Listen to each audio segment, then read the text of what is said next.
Good morning. We're in the middle of chapter 1. The Alter Rebbe has made and defended the argument that there is more to the human being than his behavior, and that really the human being is not defined so much by their behavior as by their internal makeup. And therefore, he brought to us a teaching from Reb Chaim Vital in Shari Kedusha that there are, in fact, two souls at work inside the body, mind, and heart of every human being, of every Jew. And he brings the teachings from Reb Chaim Vital. He also brings a scriptural source, and that is where we will start today. He says, "Ki, where do we find in the scriptures any hint that there are two souls at work in every person?" Because it says, "Ki loy la'olam ariv," I will not always be angry. V'loy la'netzach ektzef, I will not always argue, and I will not always be angry. Ki ruach milfona yatif, because the spirit will be humbled before me, uneshames ani osisi, and the souls which I have made. And it could be read that the soul that emerges from before me will be humbled, and as well as the souls that I have made. Last week, the translation was a little bit choppy, and so I adjusted the translation to reflect Rashi's interpretation, which also is very much in line with what the Alter Rebbe is trying to bring here. It's one spirit of man, but there are two souls there. What's the function of this elemental soul, this animal soul? The function is to vitalize the body by being clothed in the blood, and the blood passes throughout the body, providing life for every individual organ. Ki, says the verse, here's the scriptural proof for that as well. Ki nefesh habosar, because the life of the flesh, badom hi, is in the blood. And therefore, and that's the Alter Rebbe supporting his argument that there is a soul, a spirit of life that runs through the body, whose function is to sustain the flesh of the person.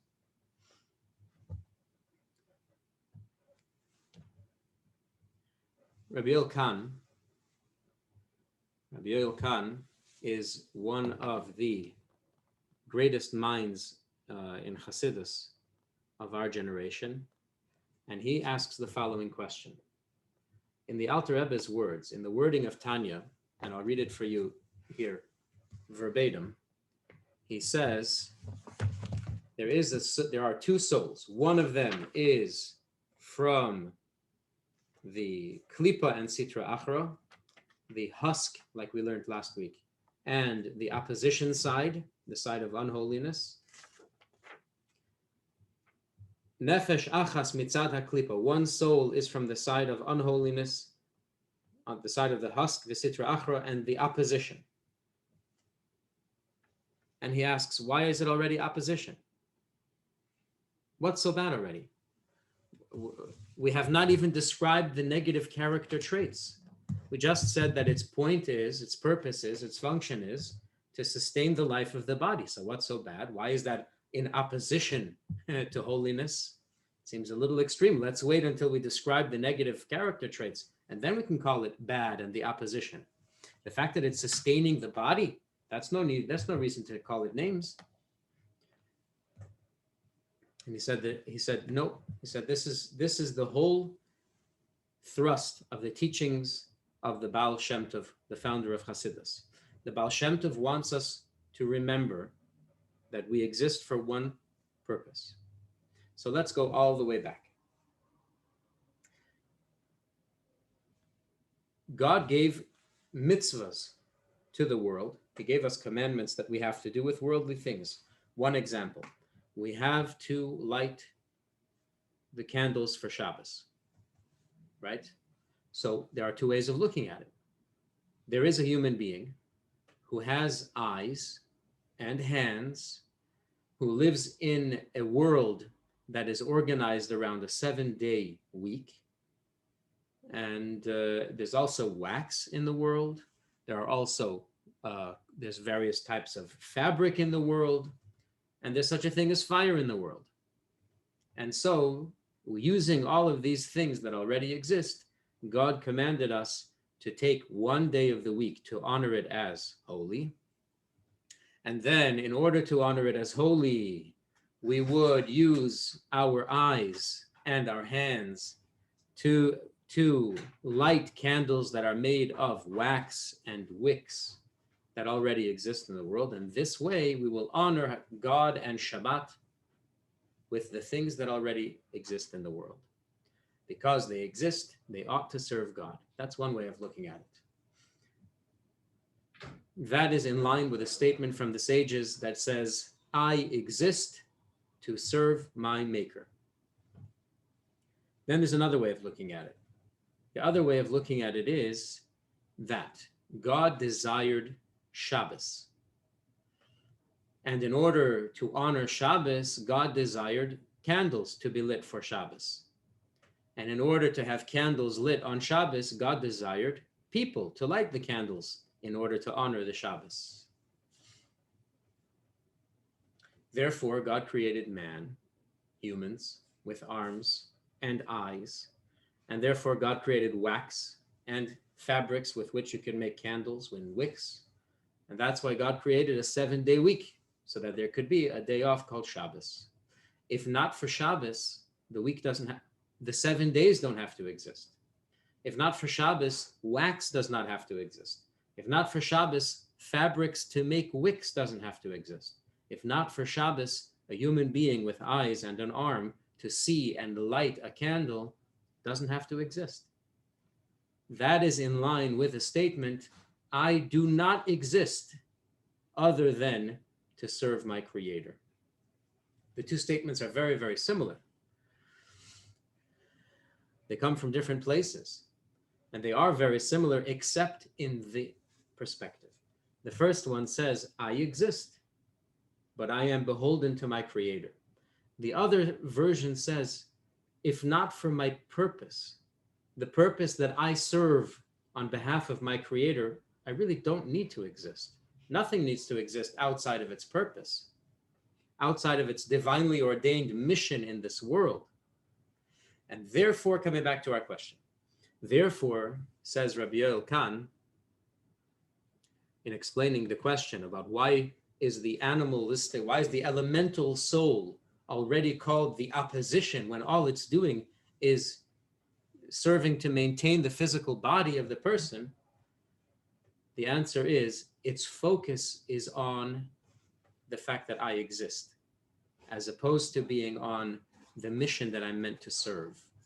Already its focus is self and not God. And that's the beginning of all the trouble. And then it's no wonder that from this soul come negative character traits, self-oriented character traits. And that's what the Alter Rebbe goes on immediately to say, that from this elemental soul in the body of man come nasty character traits. And of course, as we said last week or 2 weeks ago, this whole teaching is based on the Sha'arei Kedusha. And so let's just read it in the original, and later you can go back to the quick reading of Tanya on our YouTube channel and see how the Alter Rebbe puts it in his words. All negative character traits stem from the evil of the soul. He says, let's go back to the explanation of how character traits are related to the four elements. Ki, you have to know that all the midas harois, all the negative character traits, mushrashais, bi'arba madreges nefesh hayesedes mitzad rava klipa asher ba. You have to remember that the elemental soul, because Adam and Eve ate from the tree of knowledge and caused a mixture of good and evil in everything, from the highest levels of creation, spiritual levels of creation, until the lowest, this physical world. That means that our souls are also now a mixture of the good side of those four elements and the negative side of those four elements. The bad character traits that we suffer from, they are rooted in the negative part of those four elements in our souls. And therefore, therefore you can easily categorize all bad character traits into four basic categories visit Praton, and this is the list. Number one, let's go by the element of fire. This element is the source of arrogance, which is called a coarse spirit. It has the tendency to rise up because it's the lightest of them all. Included in this is anger. Anger is a result of arrogance, because when a person sees that what he or she wants is not being done, an arrogant person becomes angry. If he would always be humble and recognize his own shortcomings, then he won't lose his temper. From this, we see that arrogance and anger are the same character trait. They come from the same quality. And this character trait has three offshoots. Number one, being finicky, or in the fancy language, pedantic. If not for haughtiness, a person would never be pedantic, similar to what we've explained regarding anger. It has to be a particular way. It has to be this way and not any other way, because that's the way I perceive it. That's the way I envision it. And if it's not that way, it's not working. That is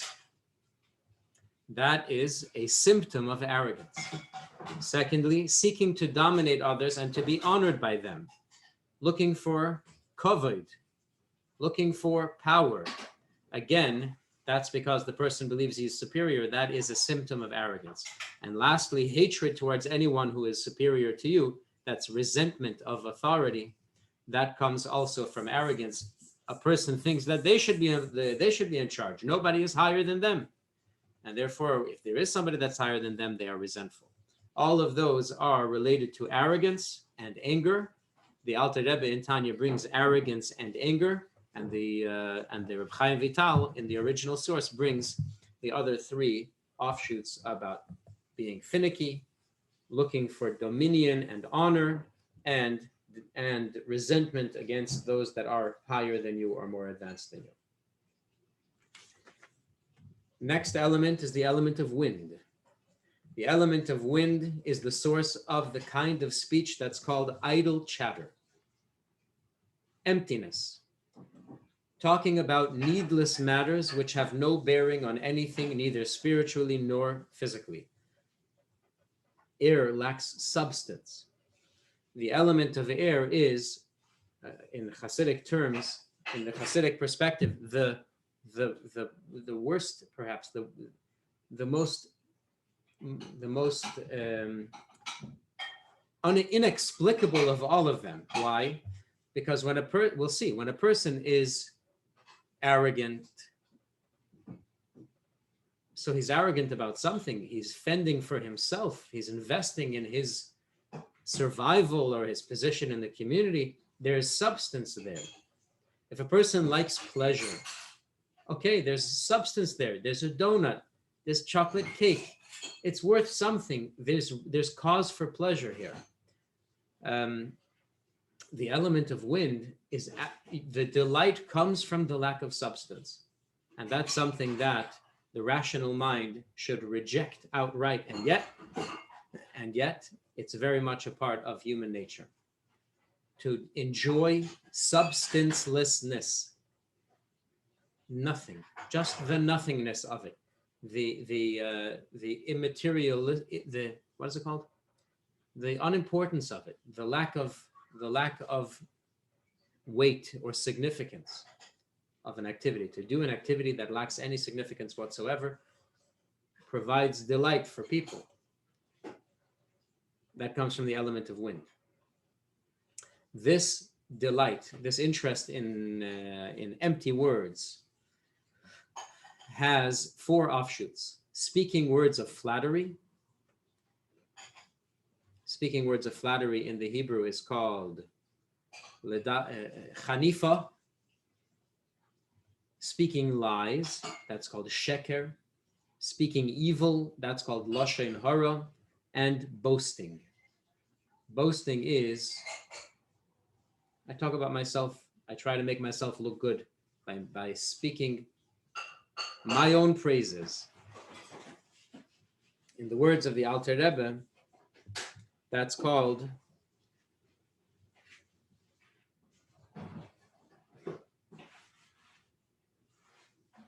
hoilelus, scoffing, leitzonos, joking around, hispoarus, and bragging. Dvarim betelim, empty words. Those all come from the element of wind. So the Alter Rebbe is mirroring the 4 offshoots from the element of wind. Next is the element Rabbi, of water. Yes. Rabbi, Yes. aren't all these the things in Oshamnu Bagadnu on Yom Kippur that we have to do tshuva for? Or many of them? Many of them. Yeah, there's a lot of parallels. There are a lot of parallels to. I mean, the Al Chet on Yom Kippur is very thorough. Yeah. So many of them are similar. Yeah. The next is the element of water. And the element of water is the source of lust and desires, the desire for pleasure. Because, let's read it in the words of Rabbi Chaim Vital, and then we'll read it in the Alter Rebbe's words. Because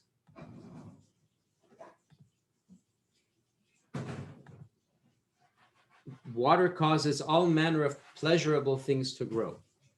And therefore, it's the source in the human being of pleasure. This character trait has 2 offshoots. One is envy. This leads to stealing another's property or seducing his wife, or the theft of anything that someone else possesses, which a person might want to delight in. And secondly is jealousy. If his friend is wealthy or something like that, and he wishes that he could be that thing, he will harbor jealousy towards him, which is not the same as envy. Envy is you act on something, and jealousy is the feeling of, I want what he has. That comes from the element of water. The Alter Rebbe simply states that water is, the source of water is the desire for physical pleasure. The last of the elements is the element of earth. This element is the source of depression in all of its details. It has one offshoot, and that is laziness. Just like earth has the nature to stay in one place and not move, so too it brings about in a person the feeling that I don't want to move, I just want to stay where I am. So this causes a person to be slothful in studying Torah or fulfilling the mitzvahs, either because he's depressed, just like the element of earth has the nature that it falls down. So too, the negative element, the negative part, the bad part of the element of earth in the soul of a person leads a person to feel down and be sad and not have enthusiasm and energy. The result is that he's not going to study Torah properly, he's not going to fulfill his mitzvahs properly, he's not going to pursue the purpose for which he was created properly. Such a person will never be happy with his lot in any way, in any matter. Moreover, no matter how wealthy he will become, it will never satisfy him. These are the negative character traits that result from the fact that Adam and Eve ate from the tree of knowledge, causing the 4 basic elements upon which of which the entire system of creation is built to be a mix of good and bad. Yep. Yes. Myself. I have a question about water. Sure. Because Torah is compared to water, and I'm thinking it must be something completely different. I mean, that's a positive thing talking about Torah, but here you're talking about something negative about water.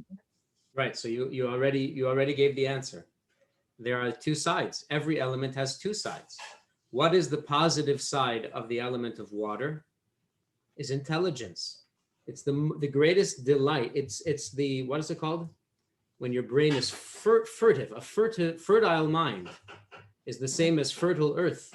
It's able to grow things. It's able to discover new things. And it's the greatest delight a human being can have is intellectual pleasure. It's much more satisfying for a human being than physical pleasure could ever be. Okay, so it's the pleasure, but it's Torah pleasure. Right. So it's the exact opposite. The good side of the element is everything great. And that's what Rabbi Chaim Vital goes on to say in the very next section, and the Alter Rebbe as well says that in the very next section, that from the same 4 elements come the naturally good character traits of a human being, the naturally good characteristics that we have embedded in our souls. and Rav Chaim Vital describes them in a certain way, and the Alter Rebbe chooses to diverge from the teachings of Rav Chaim Vital and to adopt a different approach. So we're going to follow the Alter Rebbe's approach because we're learning Tanya. Let's see what Rav Chaim Vital introduces, how he introduces the good character traits that come from our 4 basic elements of our elemental soul. You see it on the screen. Nimtza, from the above we find, Kol hamidos harois heim arba, that all negative character traits can be categorized into 4. Gaiva, vikas, arrogance and anger, and those offshoots that come with it. Sicha betela, idle chatter, shooting the breeze, with the various offshoots that come from it. Taivas hatainugim, the desire for pleasure, and all of the offshoots that come from it, envy and jealousy. And itzavim, depression, and its offshoot, laziness. The arbaton, those 4 categories, nimshachis mi'arba klipos hayetzer hara, come from the 4 husks, meaning the negative parts, that are the evil inclination in the elemental soul. Vehafcham, and the opposite of those 4 negative character traits, heim arba midos toves, are 4 positive character traits, nimshaches me'arba yesodes hatov, that come from the good part in each of the 4 basic elements of the elemental soul. Remember, the sin of eating from the tree did not leave the world exclusively evil. It left the world a mixture of good and evil.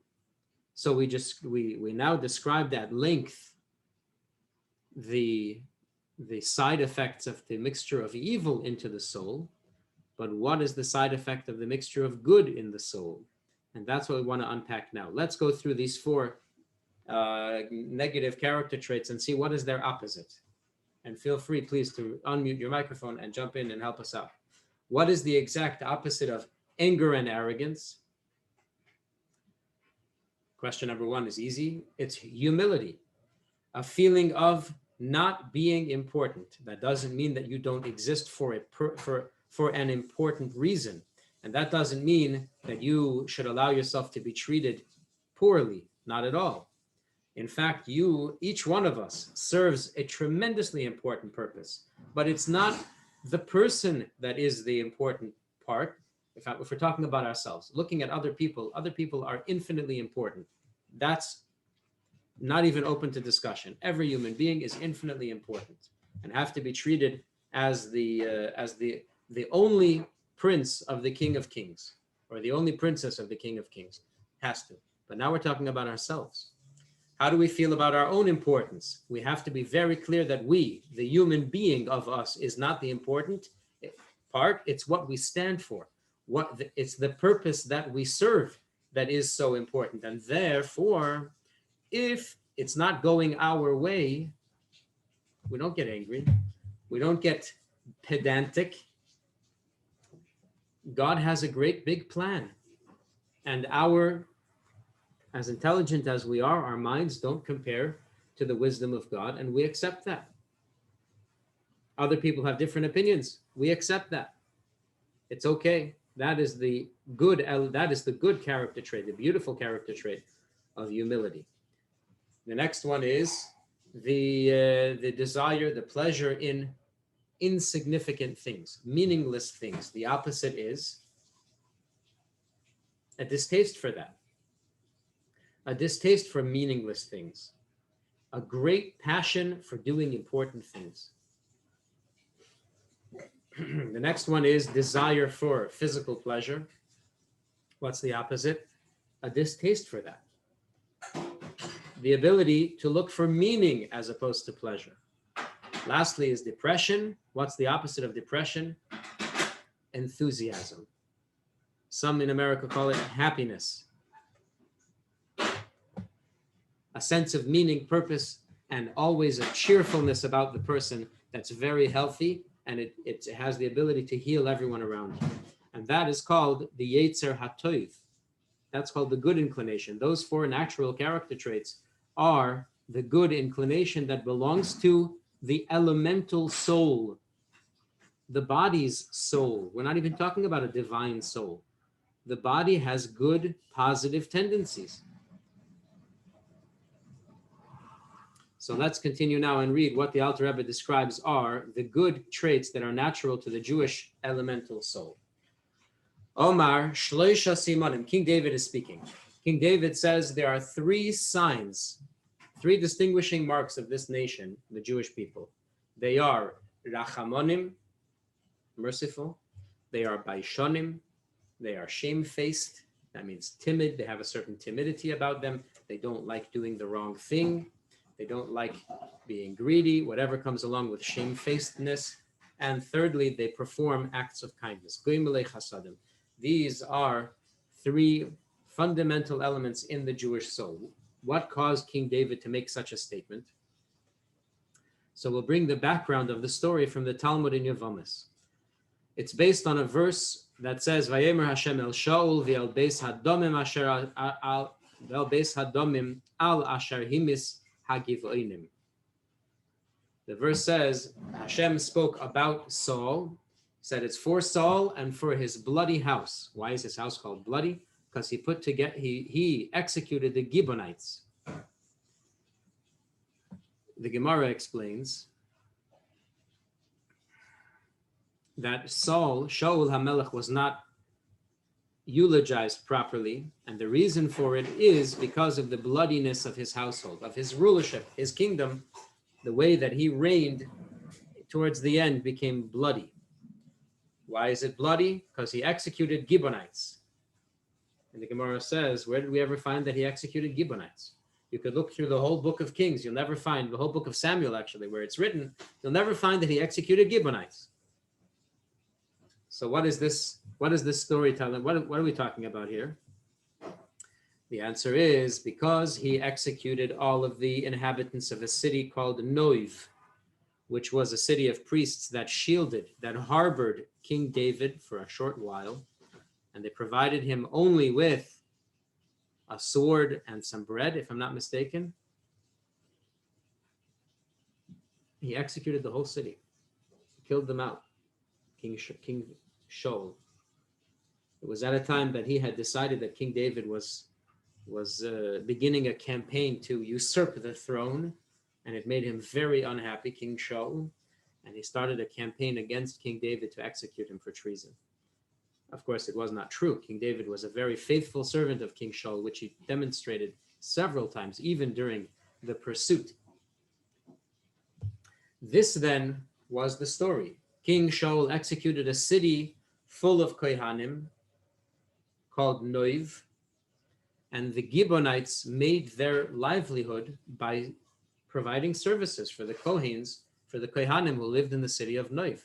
And when Shaul executed the Kohanim of the city of Noiv, he caused the Gibeonites to lose their income, to lose their livelihoods, and they suffered deaths in their community because they simply couldn't support themselves. And therefore, because Shaul caused this, Torah gives him the credit as though he actually executed the Gibeonites personally. So what happened?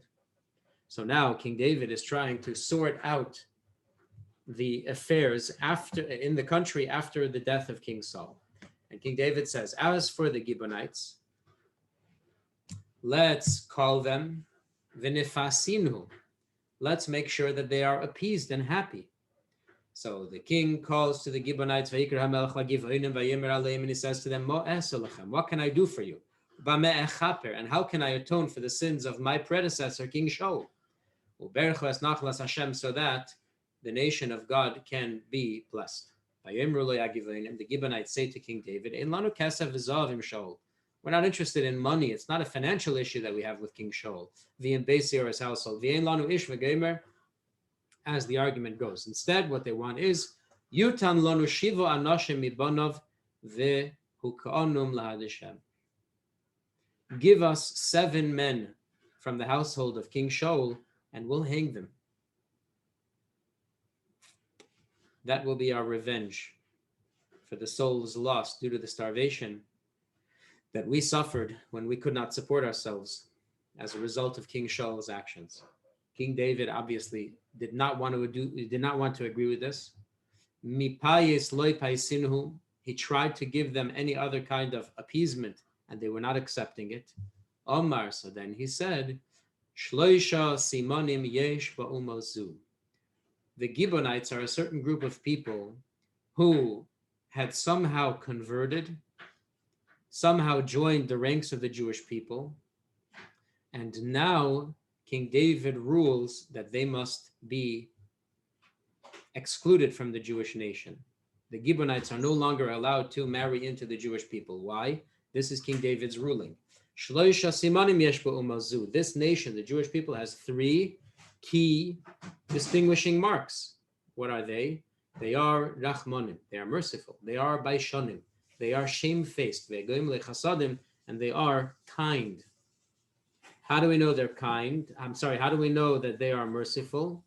Because it says in the verse, V'nosan lechor rachamim, he gives you mercy, v'rachamecha, and he is merciful to you, v'hirbecha, and he multiplies you.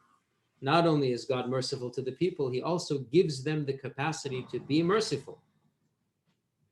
And therefore, anybody who is among this nation has to have in their natural tendencies the character or the trait of mercy. Next, says the Talmud, there's a verse in the Torah that says, Ba'avur tihya yirasei al panechem, in order, like God gave us the Torah in order that the fear of God should be on our faces. What fear is evident on the face of a person? That is shame. That we should be embarrassed to do the wrong thing in the presence of God. That's why we know that the Jewish people who stood at Sinai have to be shamefaced, and the souls that stood at Sinai, that means all of us, all of our souls were there at Mount Sinai. We all have to have this element of shamefacedness, embarrassed to do the wrong thing before God, or all the meanings of being shamefaced, being timid, not shy and bashful. And the last one is Gemele Chasadim. We love to do kindness, acts of kindness, as it says, because Abraham trained his household to do kindness. And therefore, it's natural to the descendants of Abraham that we should all be kind. And this is David's ruling. Anyone who has these 3 distinguishing marks is permitted to marry into the nation of Israel. And anyone who does not, meaning the Gibeonites, who are unwilling to take pity and to have mercy on the descendants of King Shaul's household, King David said, there's something wrong with the lineage here. There's something inauthentic about their bond to God, to Torah, and to the Jewish people. Now, let's read what the Alter Rebbe writes in Tanya, because it raises a very important question.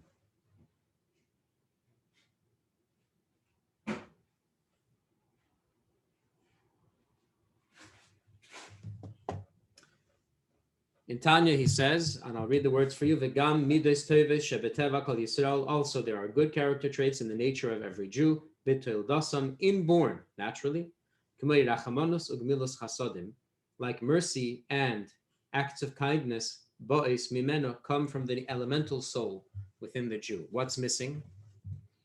What's missing?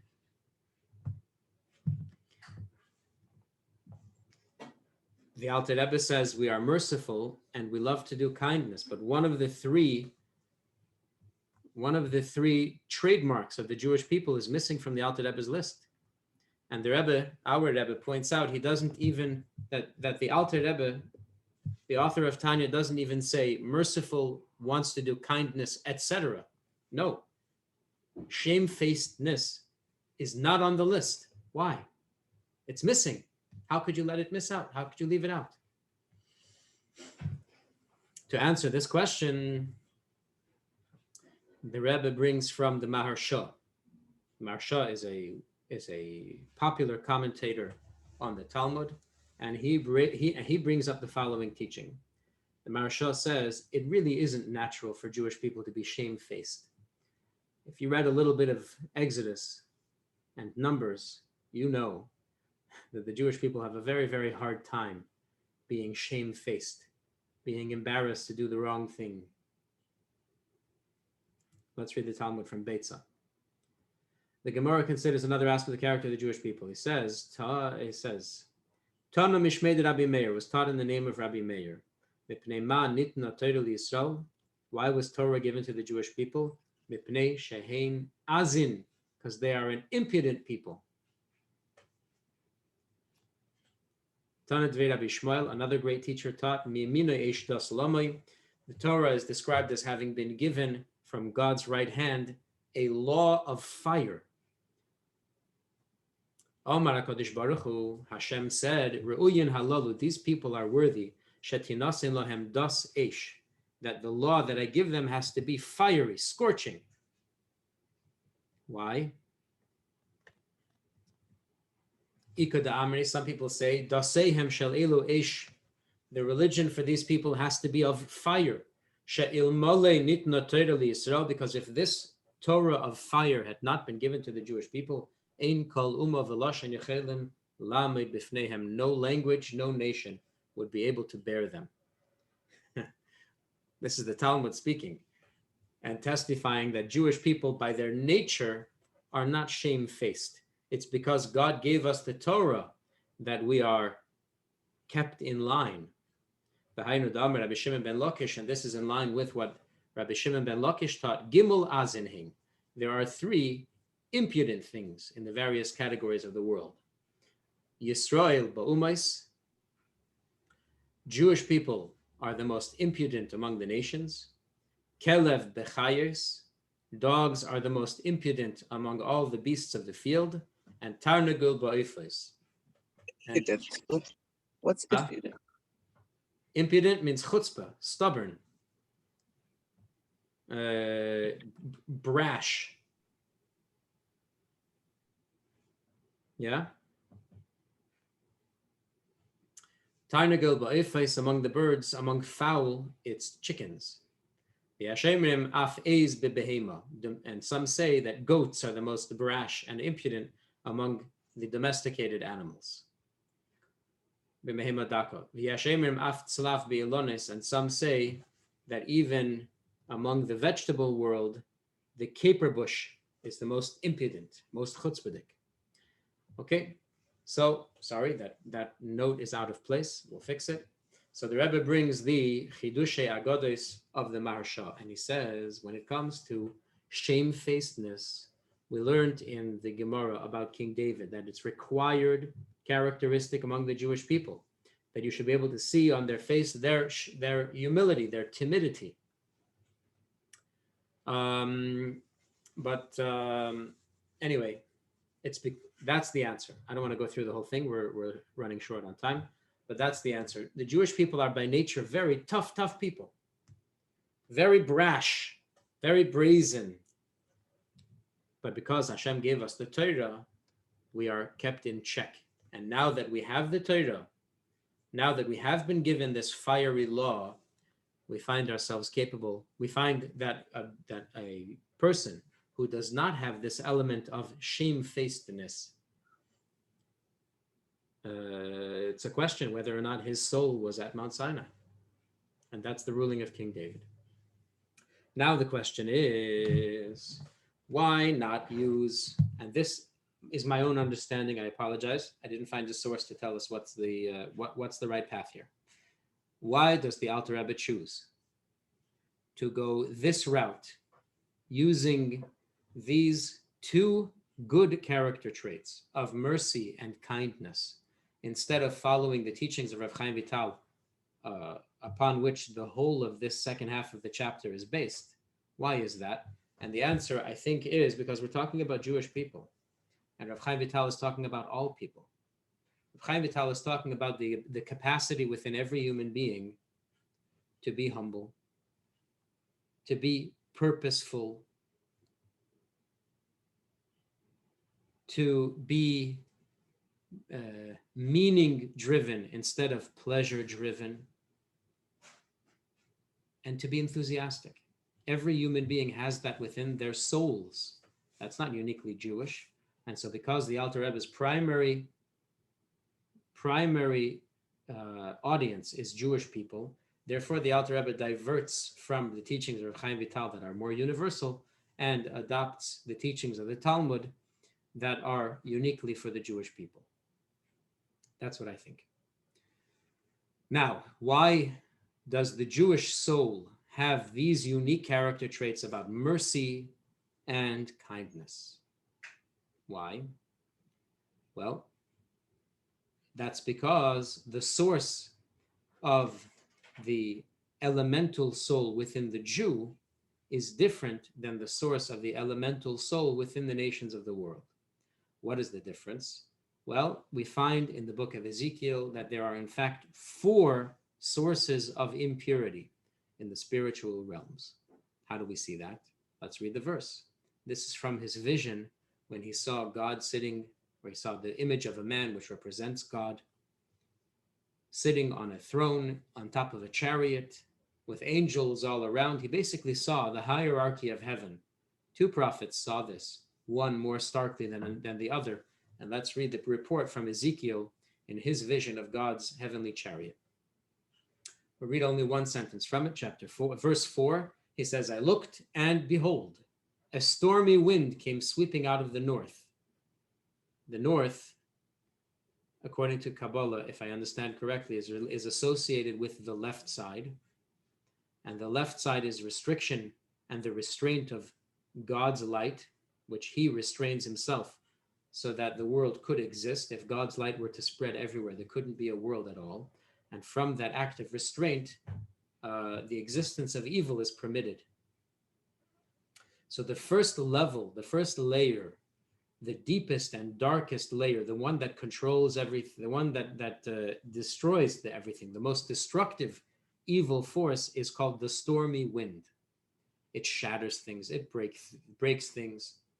Nothing can stand in its way. Yeah, there is a powerful wind from Hashem, from God, yes. Elijah the prophet saw a mighty wind from God in his vision at Mount Sinai. So this is the holy opposite the unholy. Everything in the world is balanced, holy against unholy. The most powerful unholy force is this one, the stormy wind. It came sweeping out of the north. And then a huge cloud. A huge cloud. Why is it a huge cloud? God is huge. Why is the cloud huge? So the Zohar explains it's huge because of its control. It's huge because of the darkness that it causes. Terrible darkness. Yeah? So this is not the same destructive force as the first unholiness, as the first klipa. This is just darkness. It does not allow any light to pass through whatsoever. The next one is Eish Mislakachas, flashing fire. Flashing fire is the third klipa, and surrounding all of them is a certain radiance, nuiga, a certain radiance, a certain light that shines from it. And that is the 4th level of klipa.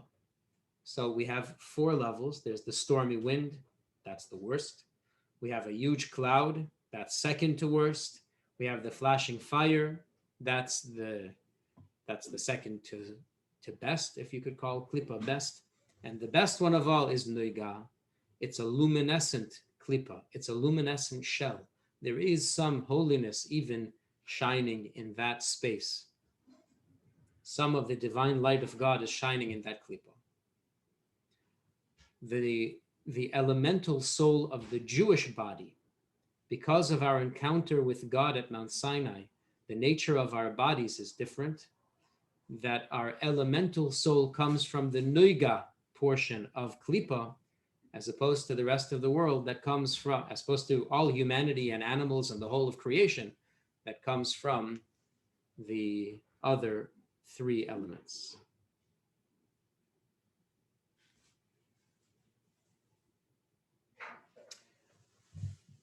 We have a quote here from Eitz Chaim that tells us about the souls of the rest of the nations of the world. You have to know, ki guf ha'adam ha'chumri, the physical body of man, nechlak l'dalet chalakim shem eshu achmayim me'ofer. They're built on the 4 elements. Daled leichos, or the 4 humors, the white, the red, the green, and the black, like we spoke last week. The ikaram heim bria v'kaved, beria v'kaved u'marat chayil. Their places are in the lung and in the liver and in the gallbladder and in the spleen, I think, as we learned last week also. Those are the 4 elements in the animal soul. In that same animal soul, you have klipas noiga, this spiritual force called the luminescent klipa. And that is a blend of the good characteristics and the negative characteristics. The good inclination and the bad inclination, uniquely suited to the Jew, as he says. This way we can know exactly what the soul of man is. That's the good inclination and the bad inclination inside of a person. The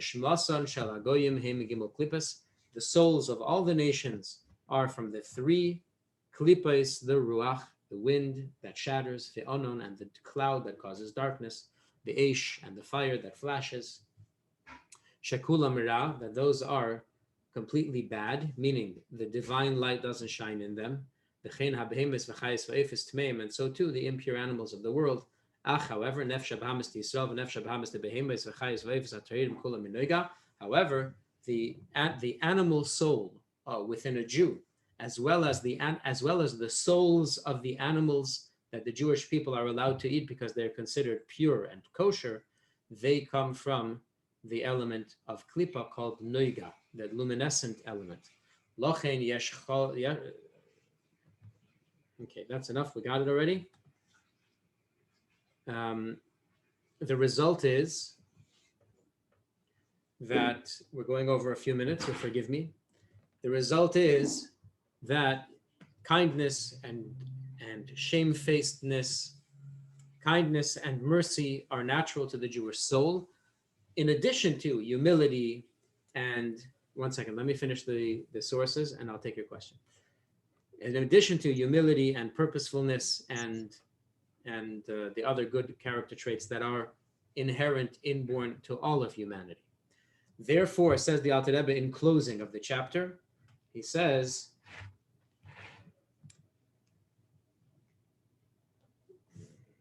the souls of the nations of the world are from the other klipos, the impure klipos that don't have the divine, the goodness, that don't have good in them at all, as quoting the Eitz Chaim, Rav Chaim Vital, and any good that the nations of the world do must be self-serving. As it says in the Gemara on the verse, V'chesed u'mimchata shekol tzedakah v'chesed shumay so'elam eisin einon ela lihisyaher chulu. Let's read the Talmud that says that all the goodness of the nations of the world is only in order to be aggrandized. And we'll talk about that for a minute to see what our Rebbe has taught about that statement. Tanya, we learned to Brisa. Amar lahem Rabbi Yochanan ben Zakkai l'talmid. Rabbi Yochanan ben Zakkai said to his students, Bonai, my sons, Mahu sha'omar hakosav, what's the meaning of the verse? Tzedakah terumim goy v'chesed l'umim chatos. That righteousness exalts a nation, but the kindness of the peoples is sin. Rabbi Elazar Omer, so Rabbi Elazar answered, Nen of Rabbi Elazar, Omar tzedakah terumim goy elu Yisrael. When it says righteousness exalts a nation, that's referring to the Jewish people, as it says, Mi kamchak Yisrael goy echad ba'aretz. He found a parallel language. There is called goy, and here is called goy. So who is like your nation Israel, the one nation upon the earth? And then he says, continues to explain the verse, V'chesed le'umim chatas, when it says, but kindness of the people is a sin, that means Kol tzedakah v'chesed shumei seivdei kechavim eisim chethu, that all kindness or charity that idolatrous nations do is a sin for them. She'einon eisin ela lihisgadol boy, that they're only doing it in order to be aggrandized through it. K'meshenemar di lehavun mahakrivin nichoichen le'elokosh mayo u'metzalion l'chayim alko b'noihi. As it says in Ezra, that they may sacrifice offerings of pleasing aroma to the God of heaven and pray for the life of the king and his son, even though they donated offerings, they did so for their own benefit. Before we take the question and close for the day, I want to read to you a section from Rabbi Chaim Miller's book, Turning Judaism Outward, where he shares the Rebbe's teaching on this very challenging piece of Tanya. First of all, he says in his own translation on Tanya, Rabbi Miller says we don't really have to worry about this. It's not addressed fully here because the question, while this sharp distinction, the sharp national distinction that comes from Eitz Chaim does surface again in Tanya, the main thrust of Tanya is not national but psychological. Therefore, the question of how the modern mind should understand this teaching of Eitz Chaim, that all charity done by the nations of the world is somehow evil, that's not really something we have to worry about as readers of Tanya. Of course, we are those modern minds, and we find ourselves quite bothered by this teaching, and so we'll read what the Rebbe writes. This is from Turning Judaism Outward, page 336. He says, awareness of the special qualities unique to the Jew are helpful in energizing outreach activities. Chabad adherents are inspired to carry out the difficult work of painstakingly seeking out Jews who have become lost and deeply assimilated in the host culture, in the belief that they are redeeming individuals who possess a unique Jewish soul. The Tanya's position was instrumental in reversing the orthodox marginalization of the secular Jew as evil or irredeemable, opening the doors for outreach first in Chabad and later by others. But how could these deeply particularistic ideas be reconciled with a more universal spirituality?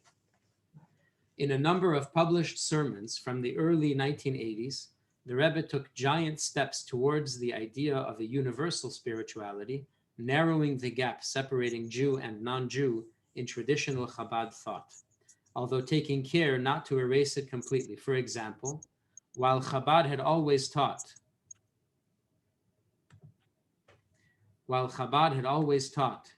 that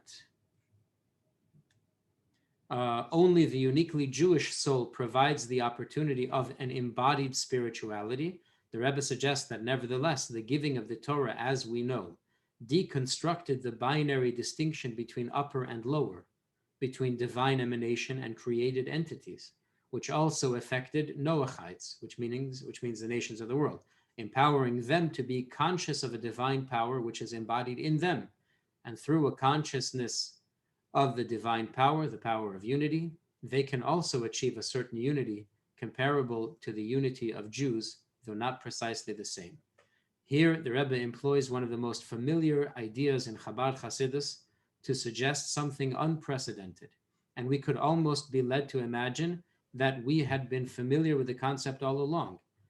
Every student of Chabad knows that Sinai represents a deconstruction of the binary distinction between upper and lower, namely the possibility of spirituality becoming embodied in the physical world. So why not apply this to non-Jews and say that he or she can also enjoy an embodied spirituality?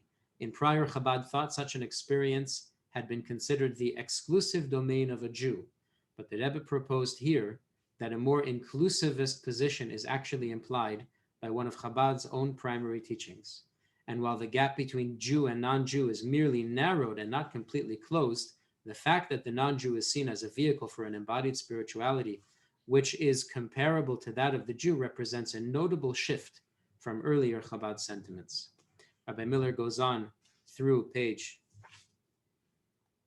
I'll just read it because it's the last piece. In another sermon from 1983, the Rebbe argued more forcefully for the near complete democratization of spirituality in the Messianic era, following the Maimonides' vision that the entire world will serve God together. In this formulation, the non-Jew's connection to God is not mediated by the Jew, nor is it limited to an inferior veiled emanation. Rather, the very essence of God will be disclosed to both Jews and non-Jews. There are other ways to treat this subject, but for the modern mind, the Rebbe of our generation has addressed this issue. For more information, you can call me after the class and I'll give you more sources to read. Okay, now we will unmute everyone's microphones and feel free to ask your questions and share your thoughts. And thank you very, very much for joining.